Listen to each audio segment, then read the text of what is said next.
Look at these piles of brush from having to cut down all these awesome big trees that I'm going to miss a lot.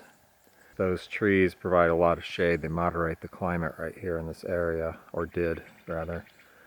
So it's going to get a lot hotter in my whole kind of living area, and I don't know, the place is changing a lot, but there's no stopping it. And of course all this brush is going to get converted to charcoal. All that limb wood there that's stacked up, you know, all of it, because I'm really sold on putting charcoal in my soil. We're going to go look at that and talk about it a little bit.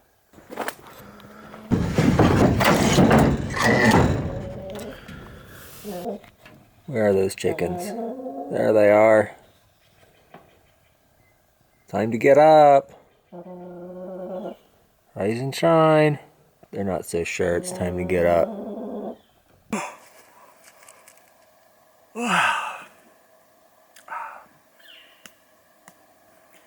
Snap out of it. It's early and there's the sun shining through the trees. Just came over the ridge, and what was I going to say? Gotta shake the cobwebs out of my head here. So I was going to do the video on the axe drops, the follow-up video, and keep that process going for this weekend, but I have way too much to do. I just finished butchering my deer, and then I have to get ready for rain this weekend. So we're just going to run around and look at some stuff that I want to talk about anyway, and taste a few apples. And what else? I don't know. We'll see what we get up to here. Okay, it's a bad apple year in terms of just quantity and of course diversity, since there just aren't that many apples. But there's some stuff, and first we're going to revisit Bite Me. So this is my first seedling apple. It's from a Wickson seed, and it was open pollinated, which means it was just pollinated by whatever. We don't know what the other parent was, but it comes from my friend's orchard where they grow a lot of heirloom varieties. Who knows? So we're just going to revisit this real quick to see how it holds up this year. I've eaten like two, neither one was really ripe.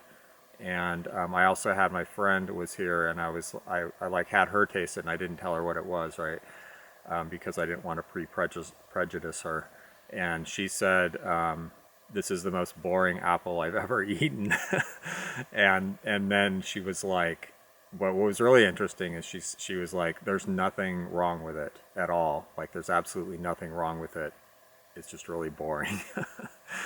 Anyway, but she felt bad when she found out it was one of my seedlings, and but that's great, because that's what I want, is like unbiased opinion. Now everyone else who tasted it has been like, oh my god, this is, you know, awesome, literally words like awesome, amazing, and stuff like that. But I probably told them all that I had raised it from a seed, so who knows what to think. But one thing for sure is it's a polite apple. I mean, it's not bursting with flavor. It's not all up in your face with flavor or intensity of any kind, like in any parameter. I mean, I think Eric's kind of right about that, which is funny because the whole thing with the you can't grow apples from seed myth is that you're going to get these sour, bitter things that are inedible, and this is just like there's nothing offensive about it. Even the skin is super thin, so it's like you don't have to chew on the skin. So anyway, we're going to taste it again here, and I think my guess is that this one is just about at its peak, and I think that there's one more on the tree. It didn't produce much this year, and I'll probably have scions of this available. But what I may do, I'm not sure I really want to sell it. So if you want to try it, I'll probably include a scion with other scion orders, like if people order scions. It's really a pain in the butt for me to just like send one random scions or just one scion to like a whole bunch of different people. It just takes a lot of time to get all the shipping together, and so I'm not sure what I'll do. But let's see how it tastes this year and how it holds up this year. Okay. Oh, that's great. Okay. Now, if Erica could taste this one, she would feel differently. Okay. This is better than any one that I had last year. And this happens with apples. If you grow an apple from seed, or if even you graft a new tree, say you like graft a small tree and then you have to grow it up, it takes a while for the tree to get established and start to produce what you would call characteristic, I'm not thinking of the right word, characteristic apples. Apples that are like up to the full potential of their full genetic potential. It's crisp and crunchy. This year, it has the Wickson thing. Okay, so the Wickson thing is like this deep. I think it's what Adam from Adam's Apples. That's a blog that reviews apples. Go check him out. He's super cool. I think it's what he calls malty in Wickson. There may be actually like a savory component. It's this deep. It's just not describable. Like I never know how to describe the thing, but it's not just Wickson. It's a crabapple trait that is in. It was in a lot of the other Eder apples that Eder was working on that obviously have the same genes. I mean, you can taste it, like Wickson, Muscat de Venus, and Amoroso all have it. The apples I have labeled as Trailman and Centennial both have it, but Wickson has it probably the most out of those, but maybe, well, that whole group that Eder was working on has a lot of it, but whatever it is, this has some of it. I mean, it's not as strong as a lot of them, but it has some of it. Okay, it's a small apple, as you can see. It does get bigger, and you could make it get bigger, but it's never going to get this big. And the skin is pretty thin. You don't have to sit there and chew on the skin for a long time. The flesh tends to kind of like, let me make sure. Yeah, you know, some apples have like more of a woody flesh or more of a substantial flesh that you chew on for a long time, and there's like a lot of pulp. This one has a tendency to sort of melt away as you chew on it. Not completely, but this year I'd say it has more flavor.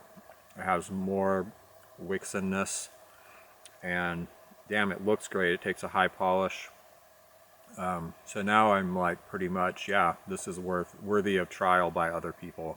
So watch my first video review of this last year if you haven't seen it. Basically, it was my first ever seedling, and it's not only edible, but it's very good. And everywhere you go on the internet, everywhere, there's a discussion about apples. It just, all these people will be like, you can't grow an apple from seed, you can't grow an apple from seed, blah, blah, blah. It's going to be, you know, 1 in thousands, and it's going to be bitter, and blah, blah, blah, blah, blah. I just got in a discussion about this on Reddit yet again. Yeah, it's just everywhere, and people are just out there just ready to pounce and kill everyone's buzz that you can't grow an apple from seed. And that's why I named this Bite Me, because it's totally bogus. And no, if you plant a bunch of seeds, you're not going to get apples of this quality consistently, and you're not going to get the same apple as the seed that you planted. Some of them are going to be bad, some of them are going to be good, but, you know, don't let people tell you that the odds are this horrible thing, you know. I mean, it's a gamble for sure, but that's how it goes. This is a very interesting story. This apple is from a Homestead tree nearby here, like on the side of the road. There's an old orchard there. And I would see this tree every year, and it was just covered with these really small red apples. And I stopped and got them and picked them a couple of times for cider, and they have like this pretty tannic, like, you know, puckery taste, but totally edible, but a really nice, like, rich, deep flavor. And I thought, wow, these are really good. And then I thought, well, I should graft it here and see what it does, because this tree will be like covered in little red apples one year and then have nothing the next year, which is typical because it's totally unpruned, right? It's like a big wild tree. So I grafted out, and like 2 or 3 years later it fruits, and it fruits like these huge, you know, perfect big apples. And so that just goes to show you how much environment affects these things. Now, I grafted it onto Franken tree behind me here, which is a very healthy tree. It's, I don't know, it's just in a really good spot or something, so it's always real happy, produces nice big apples. And this other tree is like in probably not as good of a spot, and it's totally overgrown. You know, it's like super overgrown, and then it just produces so many apples in one year that they're all just these little tiny dense things, and then the next year not. So as much as I want to finish this, I'll finish it later. And what this is. For a minute I thought maybe it was Northern Spy, but I really don't know what Northern Spy looks like because I've never grown it, and I haven't really looked it up yet.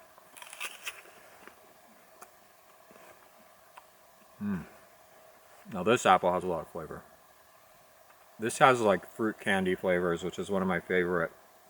Almost like these little Jolly Rancher fruit hard candies that have like, you know, the watermelon flavor and stuff like that. Kind of like that sort of thing. But it's also spicy. Really good flavor. I just love that fruit candy flavor in an apple. Any apple that has that usually rises, you know, up on my list pretty fast. Wish I knew what it was. I can get signs of this. The difference between this and the apples on that tree are so drastic that I wondered if I mislabeled it, you know? It seems pretty hard for that to happen, but I'd hate to go cut signs off that and send them to you and have them turn out to be these little tiny red apples. But man, whatever this is worth growing. Sometimes when I graft these trees, I always put a label on. It's like a little aluminum tag, and you can read it for years. That's fine. But I don't know.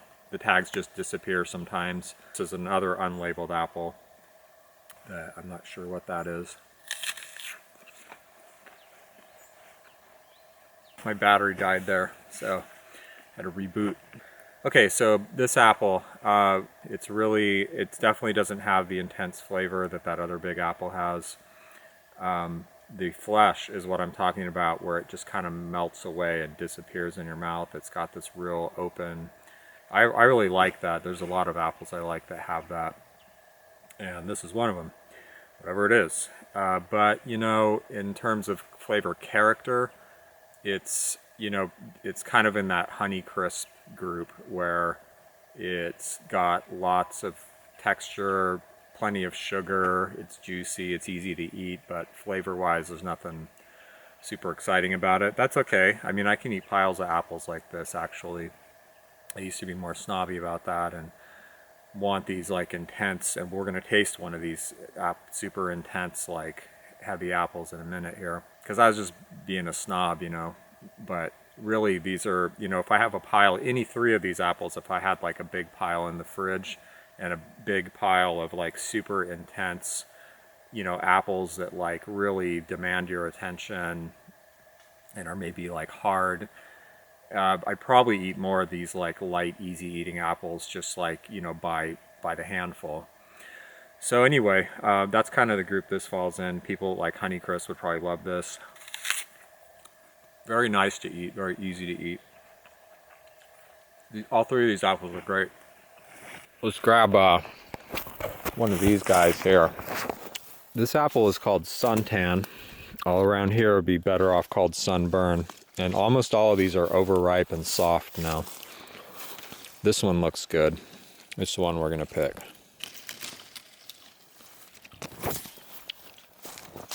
Okay, let's take a look at these guys. I don't remember the parentage exactly, but Cox's Orange Pippin is definitely one of the parents. Now this apple gets rave reviews by certain people. My friend Freddie Mensch, who was kind of like my original apple guru. Stephen Hayes, UK on YouTube, really likes this apple. It's supposed to be a long keeper. It just is not done well here at all. Last year is the first year it really started to produce some okay apples. This year they look all messed up, but that tree is in a really bad spot and I might just move it. Damn, my battery's dying. All right, we're back and my battery's died. It's evening now and I've been doing other stuff all day. So here we go. This is Suntan, and I think we were talking about polite versus intense apples. Suntan is what you might call a demanding apple. It's complex, you know, it's kind of like, those other apples are kind of like, I mean, the largest one has a lot of exciting flavor that we just ate there, but it's not demanding and all up in your face, and it's not super complex. This is a complex apple. Like if, you know, there's certain kinds of music you can put on and you can just do whatever you want and you could write or think, you know, and all that. And then there's other kind of music that's going to like demand your attention. You know, you won't be able to concentrate because it's demanding because it's, say, intense and complex. This is not a Muzak apple. This is a death metal apple. Oh yeah, and I got a haircut since this morning. That's a good thing. I really wanted that haircut. Okay, so here we go. This is Suntan. Now this doesn't grow very well here, and the tree that I have is not in good condition. So that's a problem. But I'm thinking about moving this tree because it is a really exceptionally interesting apple. So let's see if we can find, these are kind of, could be a little overdone. Hard, big rush of flavor. I mean, it's hard to ignore. It's just kind of like, getting all up in your face. Delicious flavor, hard flesh, requires some chewing. Pretty complex tropical flavors, definitely some kind of pineapple type of effect. It's really good, but yeah, I'm like, whoa, intense. Like I said, I used to be more of a snobby about it and be like, well, you know, I want these kind of apples. Intense, complex flavors and all that.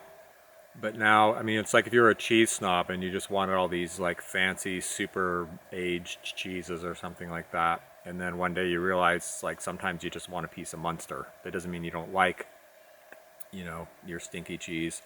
It just means that sometimes you just want to eat a piece of cheese on your grilled cheese sandwich and move on. Now this is the Zesty Zabergau. And we tasted this in another video recently, much larger specimens. This is a really small one.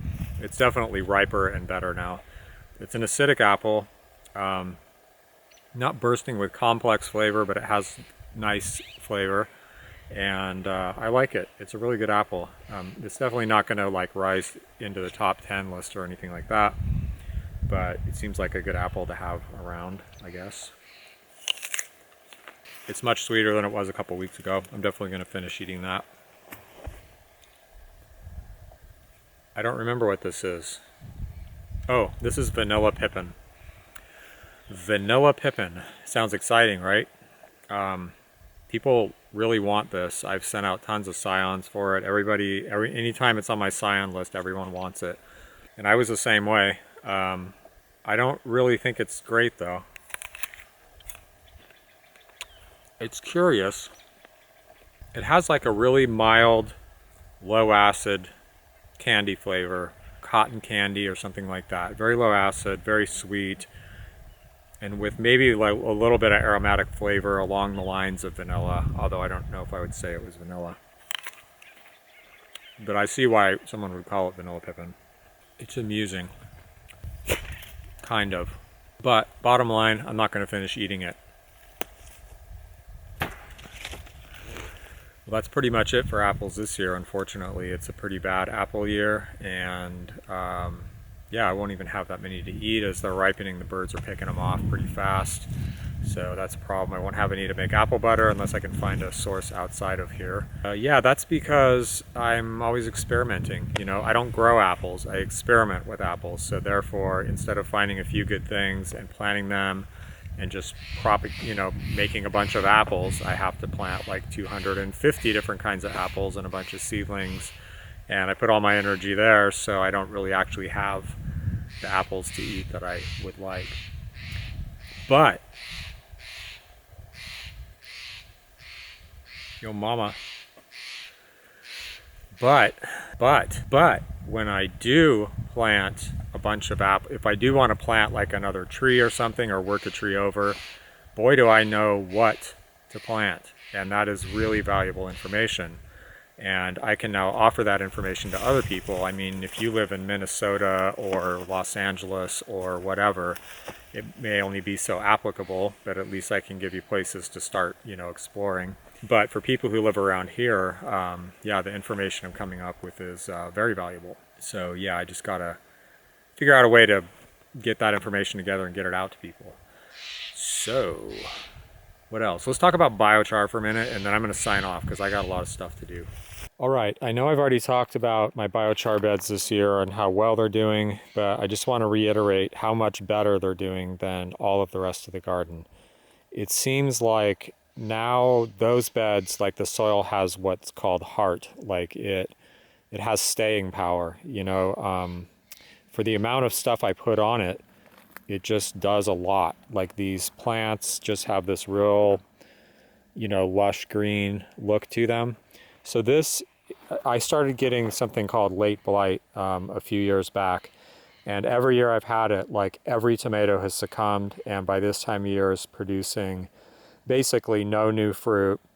Most of the leaves are dead and the fruit has like spots all over it. This, in that whole time, this is the only tomato plant that has been, you know, only moderately affected. None of the fruit is affected, and you can see there's like some dead leaves down there is kind of how it starts, is, you know, dead leaves down low. But it just has not spread that much, and like here's an example of it right here. It's actually bad, but let's see what we got. Yeah, here's a little bit over here. But yeah, I mean, normally by now these plants would be toast, basically, and the fruit would be so affected that I would be, you know, having to throw a lot of it out. So that's very encouraging, and I'm hoping that is because of, you know, increased nutrition, just the plant's healthier maybe, I don't know. But I'm excited to see what happens next year with that. And yeah, this zucchini is just huge. It's starting to kind of, actually I think it might need some water, it's looking a little wilty. The thing's huge and it just keeps going, and it has probably 5 or 6 different vines now coming out of the center of it. And normally this variety doesn't grow like this that I've ever noticed before. And it's just gone crazy. And again, it's like, you know, it could be healthier, but not really. I mean, for how old it is, you can see how green these leaves out at the tips are, like where it's still really growing. And I think in the center, it's just really gotten old.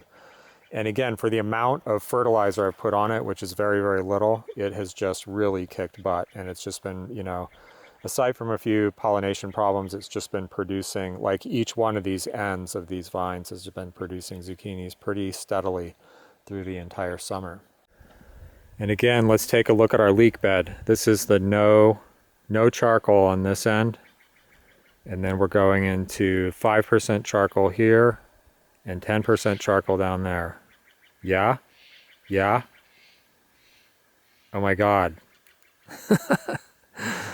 Big difference. So yeah, biochar, awesome. I haven't tested it on every crop. There may be crops that won't do well on, you know, but in terms of like my garden at this point, yeah, I would do everything to 10% right now if I had enough. And the next experiments are going to be testing 10% against some other percentages. So yeah, that's coming up, and I'm just going to burn as much charcoal as I can. I have a lot of wood. My neighbors have a lot of wood. We're going to have a huge die-off of oak trees coming up here, and it's already starting, and you know, I can convert all that to charcoal. And what I tell everyone now, I mean, we're going to talk about this more, and I'll talk about the experiments I'm doing and why you should experiment and some of that stuff, but basically with the two methods that, you know, there's a lot of different ways to produce this stuff, but with the two methods that I have in my videos on producing biochar, one's a big pile and the other one's a trench. I'll link those somewhere. They're so easy that you know, they're just not that much harder than burning brush. So just don't, whatever you do, just don't burn good wood, you know. I mean, don't save stuff with paint on it and all that stuff. But any clean wood, you know, it's like I save everything now. Anything that, even if it's like half rotten, my artichoke stalks over here in the artichoke bed, you know, all that stuff goes into the char pit too. So I'm hoping this next year to produce, you know, more like closer to 500 gallons and up. I can't remember how much I produced last year, but at least 350, I think.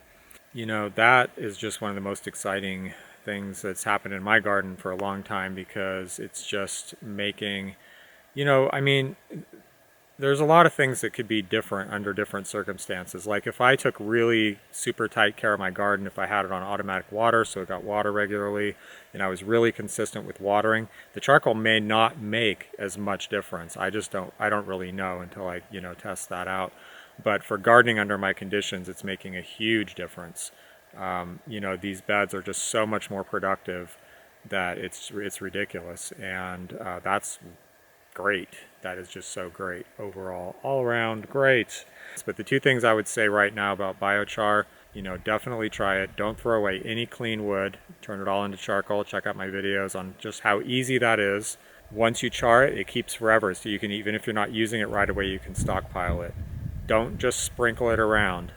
Use at least 5% in like a concentrated area. You know, save up your charcoal, even if you're doing like a few square feet. You know, dig up those few square feet and amend that to like 5% or more by volume to charcoal, and do it that way. Because if you just spread it all over your garden, you're not going to see any effects. You have to hit a certain point before you're really going to start to see it. What that point is, I don't know, and it probably varies depending on your soil and all that. Now, of course, you know, maybe your soil's different, maybe it doesn't need it, maybe it'll make everything grow worse. Kind of pretty much doubt that, but starting small and experimenting with, you know, anywhere from a few square feet to a bed or half a bed is not so risky that you can't do it. Worst case scenario, you dig out all the soil, throw it away, and replace it. The likelihood of that seems extremely unlikely. All right, I gotta get busy. I got some stuff to do. I haven't eaten dinner yet, and I gotta do editing. Yeah, there's so much and so many videos I want to make. Tons of videos I want to make. I have lists. You know, I've been trying to kind of almost like make a list and keep a schedule now, but it's just too, you know, life's just too variable out here. Especially in the next couple of months, I want to, you know, produce a lot of good content before I launch my Patreon account, or whatever you call that, campaign. Campaign. Yeah, well, that's the plan anyway. We'll see if life gets in the way of Patreon or not. And my bro Velton is coming to visit probably in the next week, which is awesome. I love the guy. Love just any time I get to spend time with him. He has we have like overlapping and complementary but different skill sets, and he's really picky like me, high standards. So we may make some videos together sometime, and if we do, they're going to be really good. So yeah, we're going to talk about that when he comes to visit, and maybe you guys will meet him. Velton rocks. As the crow flies, that fire is probably 1.5 miles from my house. Just started. The neighbor sent out an email, and I can see flames coming up right there. The good news is it's on the other side of the canyon. It's a little bit breezy. It's not like super hot and dry. It's been cooling off a little bit, and it's evening, so it's going to get cooler and damper. Although, here comes a bomber. Although it is also, the breeze is picking up a little bit. Is he a spotter? No, there he goes.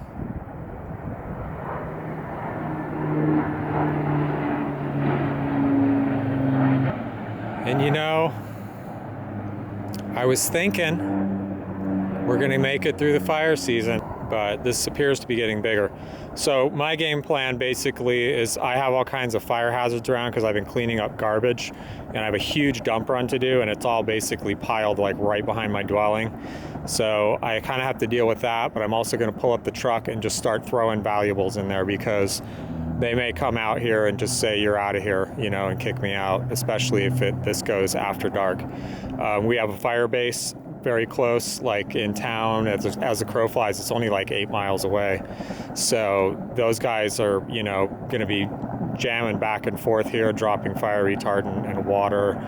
And they're pretty on top of it. They usually get small fires like this put out pretty well or contained in a short amount of time. But yeah, I'm gonna switch into high gear, make a cup of espresso, and start piling up my valuables so I don't have to leave them here.